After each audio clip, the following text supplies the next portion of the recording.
Chapter 7, Episode 16. A Pilgrimage of Groundwork.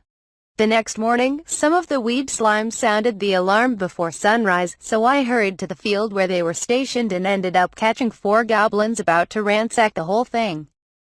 Their limbs having been immobilized with sticky slime solution, the goblins turned their heads to me, trying to intimidate me with their shrieks. I was hoping to contract rather than exterminate. I wondered if giving them some food would calm them down. I took a handful of mad salamander jerky they had given me on the way out of the village of Seacom from my item box and held it up to the mouth of the goblins that were baring its teeth at me. The goblin snarled for a beat before realizing the jerky was edible, chomping on the end and skillfully pulling in the whole slice. The other goblins looked like they were jealous, so I did the same with them. Since they seemed calmer after repeating that process for 3 rounds, I cast the contract spell after the 4th. The magic appeared to have worked, but the goblins seemed too preoccupied with chewing the dried meat in their mouth. Are you listening? Can you understand me? It looked like the spell was a success because I could sense their confusion from their sudden understanding of my thoughts. Trying to measure the degree of communication we had, I tried asking them why they had come here. Want food? Looked long time. Much food here. Take. Eat it all. It seemed like we could communicate just fine, grammar issues aside. Soon, they realized that they were still bound and started loudly demanding their freedom. I threatened them a little, which caused them to scramble to flee, realize they were still restrained, and freak out about it. Their rather stupid reaction confirmed that they most likely wouldn't be a threat. So I decided to recruit them, explaining how I owned the farms and was put in charge of managing the land around here. But they seemed utterly confused. What I'm trying to say is, here, my territory. Got it? It looked like they did. Food here, mine. Got it? Same with that statement. You come to my territory. Steal my food. I kill you. Got it?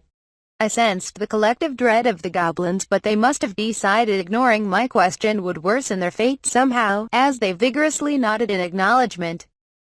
No stealing yet. Work here, I won't kill you. You work, I provide food, clothing, shelter. Got it? I sensed their incredulity, so I simplified it for them. Your choice. Work or die. Work. That concluded our negotiations, as I learned that the goblins couldn't comprehend complicated thoughts.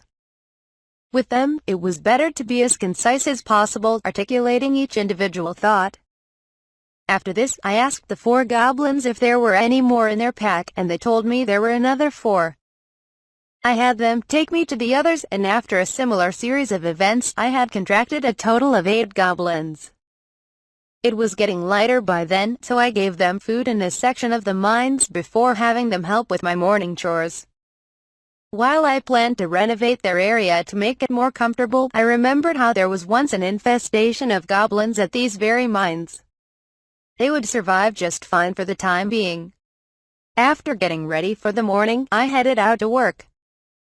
This day, we were scheduled to demolish another orphanage and quick build the security company's headquarters in its place with sand magic. I started the process building according to the room specifications from Hughes & Company, who met me at the site. Hughes Jill, this drawing only shows the interior layout. What about the exterior? Oh, sorry, I hadn't thought of that. I only double-checked the rooms we'd need, said Jill. Can you take care of it? This is going to be our base of operations, so give it some authority or something, Hughes suggested. I obliged, designing the exterior to match the first building that came to mind that seemed like it had authority. Hey, that's pretty good. Amazing symmetry. While its size was smaller than the real thing. Since I'd matched it to the grounds of the former orphanage, which used to be a warehouse, incidentally, it was still comparable to the business end of a noble manor.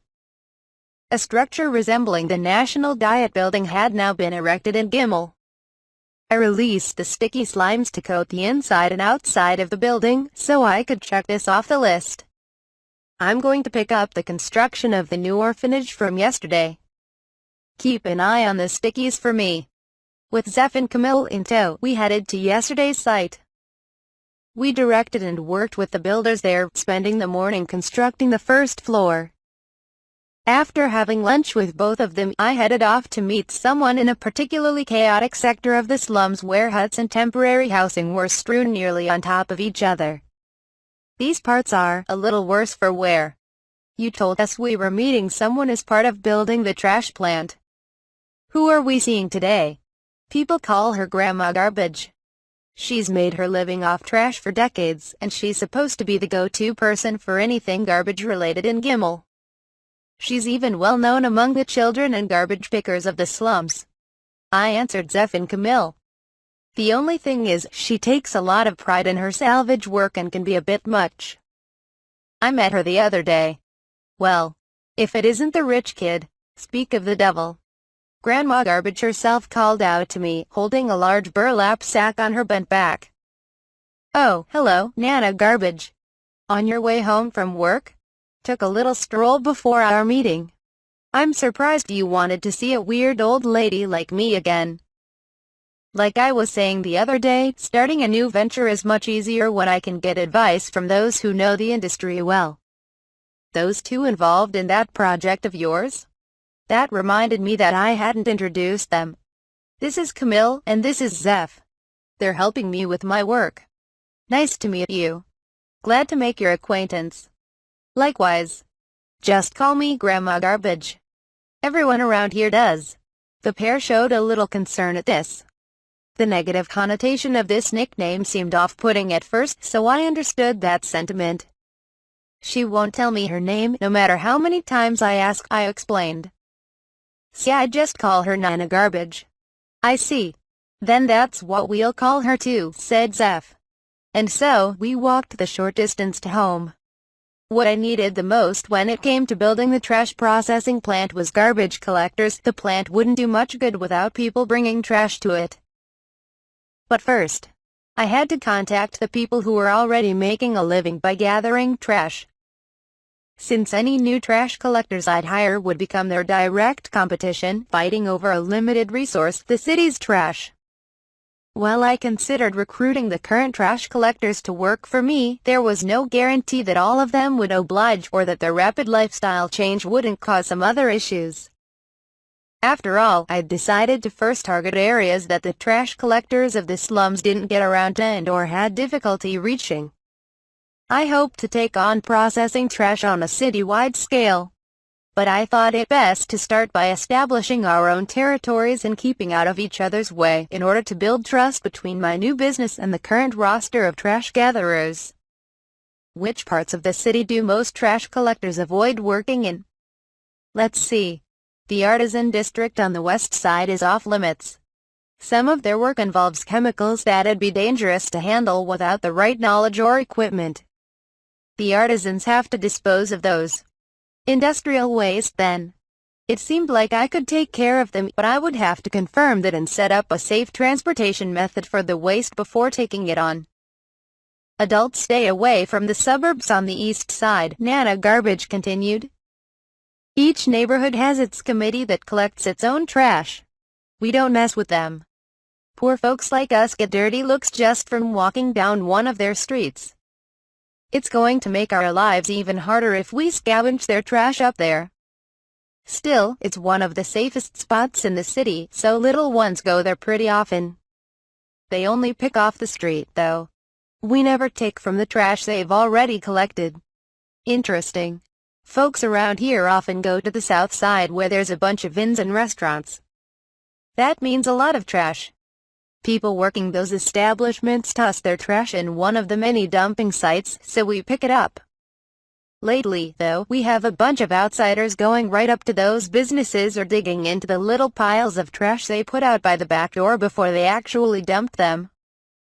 If they came and asked how we do things around here like you are, I'd teach them a thing or two. But they're making trouble for all of us. It sounded like people of the slums followed their own set of rules that minimized their effect on the city. While I didn't want to overstep, I made a mental note to notify the Merchants Guild of this later on. After asking Nana Garbage a few more questions, I promised to come to see her again and returned to the shop to take care of some paperwork. It helped that I was in Gimel to take care of tasks as they came up. But Carm was working very hard to ease my workload, leaving me with little more than double-checking things and signing papers to do at the shop. To be honest, coming to the shop was like getting a break. I spent my free time here picking out a few sets of clothes from the stock of thrifted wear we had acquired for the children of the slums and engaging in small talk with whoever came on break. Evening came soon enough, which meant I could set out on my last task for the day.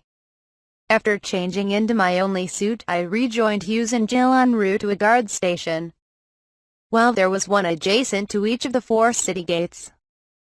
North, south, east, and west, and others in various locations throughout the city. We ended up knocking on the door of the largest station in the city, which could have been considered their headquarters. We were set to meet the man in charge of the guards within. "I'm sorry to have kept you waiting," he said upon entering the room. "Thank you for seeing us. I know you're terribly busy." "Oh, you're the one who healed one of my men with magic." "Yes, I remember seeing you." As it turned out, the man was the same guard who had given me the rundown on the current state of Gimel on the day of my return. I never would have expected the top man to be on patrol himself. We were helplessly short-staffed. "Where are my manners?" "I'm Manfred Tamir, Chief of Security." "Thank you. I'm Ryoma Takebayashi, right? You knew? The man you healed that day did. I've heard you run a laundry shop which many guards frequent. I am surprised that you're the founder of the rumored security company. 2 ventures at your age. Well, I suppose that's irrelevant. Pardon me. And today, you wanted to." Of course, it would have been an understatement to say the Gimel's chief of security was busy. As you know, I am in the process of establishing a security company that provides protection as a product. While this company would be temporary by nature, I need to apologize for encroaching upon the duties of the city guards. Furthermore, I hope to cooperate with the guards to protect the residents of our city. While I don't mean to sound brazen, I am asking for your help. The rise in crime in the city was a serious issue. Personally and professionally, I was unhappy with the current state of Gimel. My solution to that was building the security company, but I was concerned about how the city guards would feel when a new force popped out of nowhere to protect the city. "No need to apologize," Damir said. "As long as your staff protects the city lawfully, without damage to property or innocent citizens, we have no qualms. Especially if it's a registered business through the Merchants Guild." He smiled. "We do take pride that we have protected the people of Gimel, but nothing more. Like I said, as long as the guild is involved and you don't do anything illegal, no one would have any grounds to object to your venture. The fact that you still took the time to come and apologize shows how much you respect our profession. I promise that I will pass it down to my guards." "Thank you." This was going much smoother than I had expected. Turns out Damir was an honest and kind person, though I did get that impression during our first meeting as well. We understand more than anyone the current dynamic of Gimel, and that our shortcomings have stirred fear in the people. Your new company should aid greatly in easing that fear. Nothing can be gained from any conflict between us. Our top priority is to protect this city and its people, so we will do all in our power to do so. While I can't control each guard's personal feelings about your company, anyone who puts their personal resentment over our duty has lost their pride as a guardian of the city and has become merely arrogant. While I hope none of my guards have succumbed to that vice, sometimes hope alone isn't enough. I'll keep an eye on them to make sure no one displays their disgruntlement against you or your company. Thank you again, really. I will work with my employees to make sure they cooperate with the guards." Hughes and Jill gave strong affirmations to this as well. "So, now that we have all but agreed to cooperate, what specific measures did you have in mind?" "I have 2. For starters, collective training and sharing information. First of all, most of my employees would have to be trained from the ground up, so I thought training with the guards could be a nice change of pace on both sides. The idea of sharing information stemmed from my plan to patrol the city as part of advertising the new company. If the patrol came across any crime, they would have to take action. for my patrol team to deal with the situation as much as they'd be trained to do until the guards arrived. And then transfer detailed information, maybe even criminals they'd arrested, to them. I wanted us to share as much information as possible. We just got some new recruits ourselves, so training together can't hurt. The patrolling on your end and us sharing information will help us out a lot. We're going to be a private business, so we'd like to cooperate as much as possible if you let me know what we can do. In that case, we spent the rest of our time discussing requests from the city guards and working on the details of our cooperation.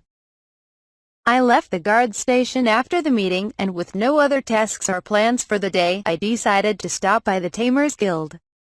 At night the guild was almost empty, including the reception. Though they were no doubt nearing closing time, the receptionist beckoned me with a smile. "Welcome. How can I help you this evening?" "I'd like as much sprint rabbit meat as you can give. I can transport it with space magic, though. Whatever you have will do. Also, I captured some goblins this morning and decided to tame them. Could you tell me anything I need to look out for when keeping goblins?" "Yes, sir. I shall verify things regarding the sprint rabbit meat." She called for a man who was passing by, and told him to check their inventory before turning back to me. "May I ask the purpose of keeping the goblins?" "Grunt work, mostly. I manage the abandoned mines up north, so I was hoping to have them help me with farm work and some heavy lifting. Firstly, goblins are omnivorous, so they'll eat anything you give them. There is nothing they have a particular aversion to, even if the food has become a bit stale. One thing you should be cautious about is overfeeding them." "Overfeeding?" "Yes, feeding goblins too much can encourage them to breed. A curse and a blessing when it comes to goblins, as I understand. With a comfortable environment and enough food, goblins can give birth up to 3 times a month, so their population can grow rapidly. Another factor that may be less well known is that overfeeding goblins can lead to increased birth rates of advanced species like the hobgoblin. Ah, that's why large goblin hordes are dangerous. Their large numbers were dangerous enough in itself. But once the horde was large enough to start acquiring food from their surroundings, the negative spiral began. The more advanced species were born, the stronger their horde became. I'd taken care of fleeing goblins in the large-scale goblin hunt at the mines, but I assumed the higher-ranked adventurers witnessed this spiral in action when they charged into the goblin dwelling. "Oh, you were in that spring hunt?" asked the receptionist. "Yes. I'm actually an adventurer by trade." "Then I'm sure you've seen the effects of it in person." Once again, goblins are incredibly fertile. It isn't uncommon for us to hear from tamers that their goblin horde had grown too large before they realized or they couldn't control the newly born advanced species. If any of your familiars injures someone, both you and the familiar will face prosecution. Please be careful. "Thank you, I'll keep that in mind." The receptionist couldn't quite conceal her doubts about my abilities. I had heard that hobgoblins were larger and stronger than normal goblins. I imagined that many tamers were tempted into overfeeding and intentionally breeding hobgoblins for the purpose of taming them, leading to accidents. I would have to assess my abilities and get rid of some goblins if needed. That being said, I still couldn't see the limit of my contract with them, and once I got the hang of conversation, the goblins seemed much easier to deal with than the clever chickens. Even though I used a threat of violence at first, the goblins were honest because of their simple thought processes and were much less stressful to talk to. Besides, while it was easy to make the mistake that clever chickens were all bark and no bite, they were more formidable than goblins. Of course, thanks to Kohaku working hard to mediate, I was doing just fine with them. Come to think of it, Kohaku put in some incredible work when I wasn't looking. As much as I wanted to reward him in some way, giving him special treatment would probably get a rise of the clever chickens, causing him more trouble than it was worth. While I was letting my mind wander about my familiars, the male guild member from earlier passed a slip of paper to the receptionist. "Thank you for your patience. We can provide up to 50 sprint rabbits." "I'll take 50, then. No need to break them down either." "Yes, sir. I'll have them prepared right away. One after another, they brought out the carcasses of hairless rabbits that resembled naked mole rats, each as muscular as a bodybuilder, which made them almost too heavy for a child to lift. Despite them being rabbits, there wasn't a shred of charm about them, as they were more rugged than cute.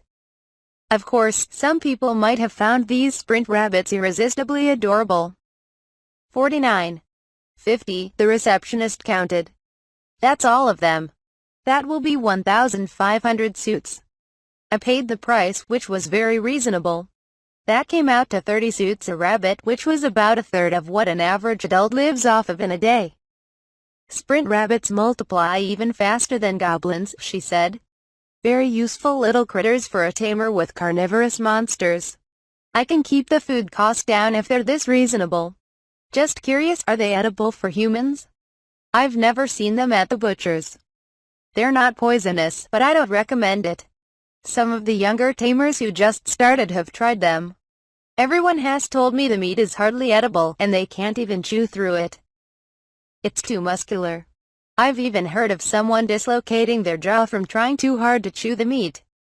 So, I wasn't the first one to take notice of the rabbit's price tag.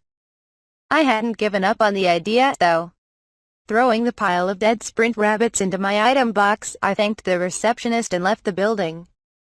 Now that the goblins had joined my side, I was going to feed them as much sprint rabbit and potatoes which I had stockpiled back home as they wanted. I'd have a conversation with them about those advanced species before I started worrying about them,